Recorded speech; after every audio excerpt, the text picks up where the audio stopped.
दोस्तों आप देख रहे हैं लालटेन भोजपुरी और आप लोगों का एक बार फिर से लालटेन भोजपुरी चैनल पे स्वागत है।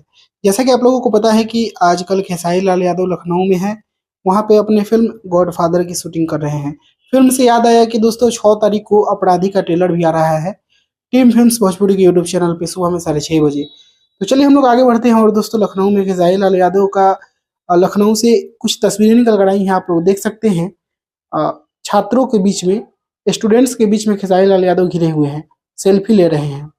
और आप लोगों को बता दें कि लखनऊ में मेडिकल के जो स्टूडेंट्स हैं उनसे मिलने गए थे खेसारी लाल यादव, और उन्हीं के बीच में सेल्फी का रिक्वेस्ट होने लगा। तो खेसारी लाल यादव सेल्फी ले रहे थे और वहीं से ये तस्वीरें निकल कर आई हैं। और खेसारी लाल यादव जब भी फ्री होते हैं अपने फैंस के बीच पहुंच जाते हैं। आप लोगों को याद होगा खेसारी लाल यादव स्कूल में भी गए थे अपने बेटी के जन्मदिन के दिन, और आज ये कॉलेज से तस्वीरें निकल कर आई हैं। तो दोस्तों इसके बारे में आप लोग क्या कहना चाहते हैं कमेंट बॉक्स में जरूर बताइएगा। और इसी के साथ मैं इस वीडियो को यहीं पर खत्म करता हूँ। मैं मिलूंगा आप लोगों से एक नए वीडियो में, तब तक के लिए जय हिंद, जय भोजपुरी।